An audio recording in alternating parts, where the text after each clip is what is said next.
Indonesia के मध्य जावा प्रांत में हरी घाटी के बीच शांत परिसर में स्थित है बोरोबुदुर।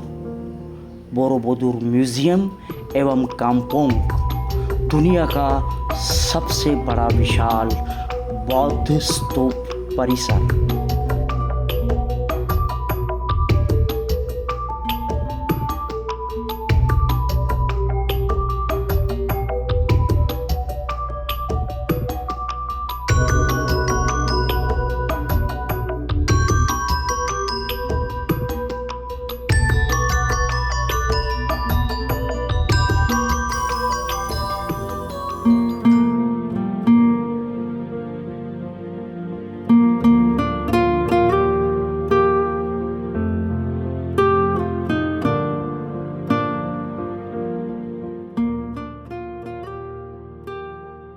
गौरवशाली परंपरा प्राप्त इस स्थल को इंडोनेशिया सरकार ने बड़े नाजों से पाला है, हिफाजत से संवारा है। खुद ही रोशन हो जाइएगा।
ट्रेन का सफ़र तीर्थयात्रियों को निर्धारित जगह पर पहुंचने में मदद करता है।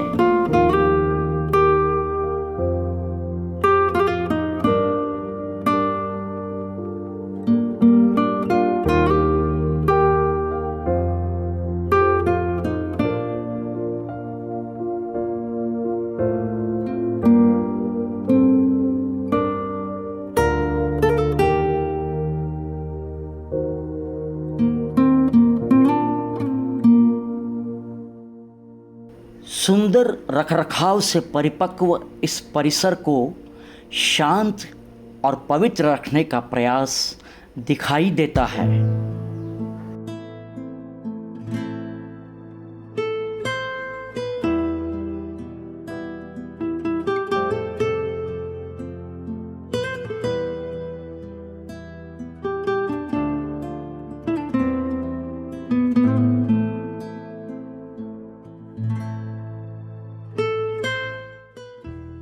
विशेष रूप से निर्मित यहाँ के सेंटर पर पवित्रता संयमित एवं कायम रखने के हेतु से पर्यटकों को विशेष पादत्राणें प्रदान की जाती है।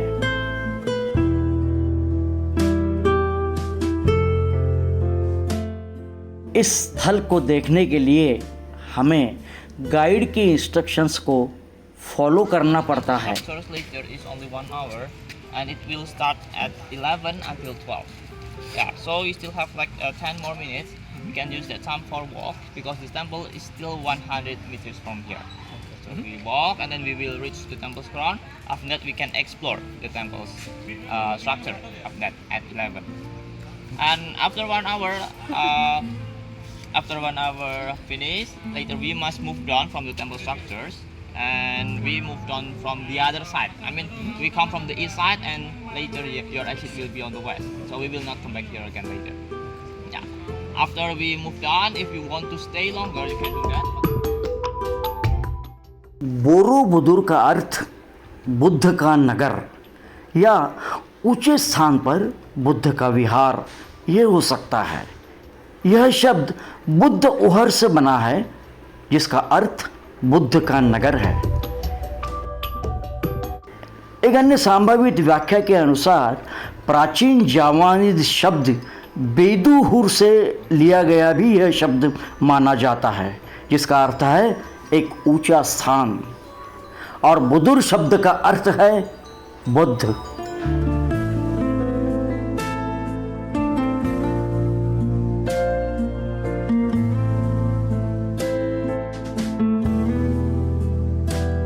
जावा में इसे पर्वत भी कहा जाता है जिससे इसका अर्थ बड़ा पर्वत या ऊंचे स्थान पर बुद्ध का विहार।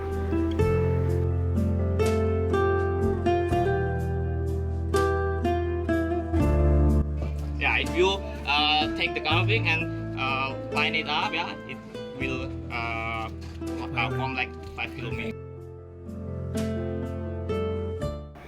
साक्ष्यों के अनुसार बोरोबुदुर का निर्माण कार्य 9वीं सदी में आरंभ हुआ और 14वीं सदी में जावा में हिंदू राजवंश के पतन और जावाई लोगों द्वारा इस्लाम अपनाने के बाद इसका निर्माण कार्य बंद हुआ। इसके अस्तित्व का विश्व स्तर पर ज्ञान 1814 में सर थॉमस स्टैमफोर्ड रैफल्स द्वारा लाया गया और इसके बाद जावा के ब्रितानी शासक ने इस कार्य को आगे बढ़ाया। From here until the corner over there, yeah, until here, this is one panel or one frame, and this temple have 1,460 of them. Make this temple have the most collection of carving. If 1,460 is too hard to remember, I will simplify that for you. This temple have 5 kilometers long of carving. Yeah, if you take the carving and line it up, yeah, it will form like 5 kilometers. Kilometers long. Yeah, 5 kilometers. yeah, 5 kilometers long. 1460 panels. Yeah, and all of the 160 panels. No. Yeah, for example, start from here until the corner over there. Yeah, until here. This is one panel or one frame. And this temple have 1,460 of them. Make this temple have the most collection of carving. If 1,460 is too hard to remember, I will simplify that for you. This temple have 5 kilometers long of carving. Borobudur को उसके बाद कई बार मरम्मत करके संरक्षित रखा गया। इसकी सबसे अधिक मरम्मत यूनेस्को द्वारा इसे विश्व धरोहर स्थल के रूप में सूचीबद्ध करने के बाद 1975 से 1982 के मध्य इंडोनेशिया सरकार और यूनेस्को द्वारा की गई। The first floor of the temple, it was divided into 3 sections. The first section, it is the foundation, which is the first and the second. That's why we skip that one. There is nothing over there, just the stones as the foundation, something like that. And then start from the third until the 6th later. This is the carving section. You can find all of the carving on this area. For example, like here, or later when we move up, you will see more of them. And then the last. यह महायान बौद्ध धर्म का प्रतीक है और इसकी रचना पूरी तरह पत्थरों से की गई है, बिना किसी गारे या सीमेंट के। Carving is like a lesson. We are already graduated. We reached the 7th. Buddha विहार में गुप्त कला का प्रभाव भी दिखाई देता है जो इसमें भारत के क्षेत्रीय प्रभाव को दर्शाता है, मगर विहार में स्थानीय कला के दृश्य और तत्व पर्याप्त मात्रा में सम्मिलित है जो बोरोबुदुर को अद्वितीय रूप से इंडोनेशियाई निगमित करते हैं। Yeah, it's like a step for the human to reach the top, which is they call it the nirvana or the enlightenment, something like that. Yeah, sure. Gautam Buddha का एक पूजा स्थल और बौद्ध तीर्थ स्थल है।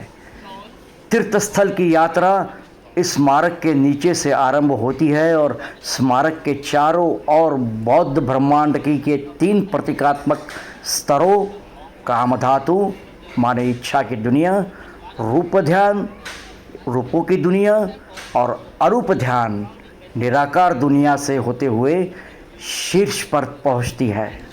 You will find the structure that we call stupa. It's looks like a bell here, yeah? पर्वत जैसी इस संरचना में लगभग 2600 रिलीफ पैनल्स और 500 बुद्ध प्रतिमाएं हैं। Except the big one, yeah? The big one is not included.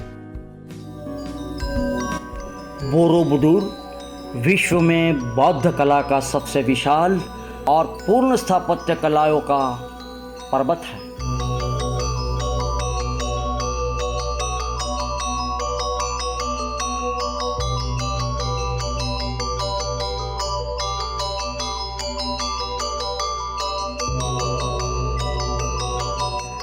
मूर्ति पर गिरने वाली सूरज की स्वर्ण किरणें अध्यात्म का एहसास दिलाती है।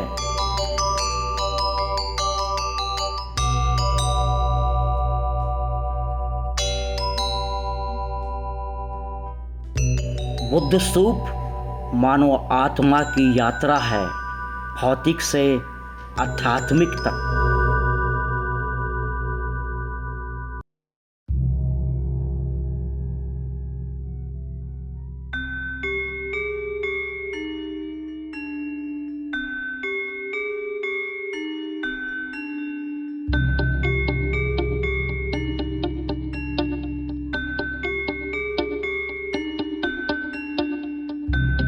यह बौद्ध स्तूप जीवन, ध्यान और मुक्ति की यात्रा का प्रतीक है।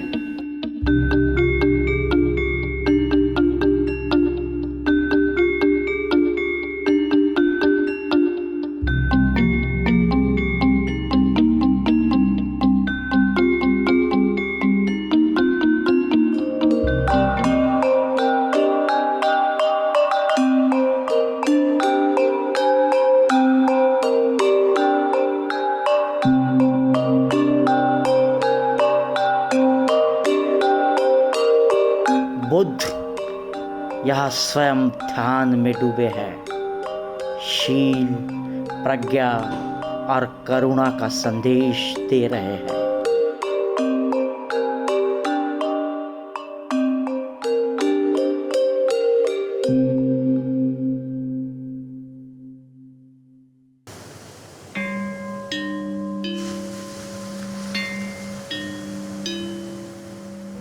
बोरोबुदुर अभी भी तीर्थयात्रियों के लिए खुला है और वर्ष में एक बार वैशाख पूर्णिमा के दिन इंडोनेशिया में बौद्ध धर्मावलंबी स्मारक में उत्सव मनाते हैं।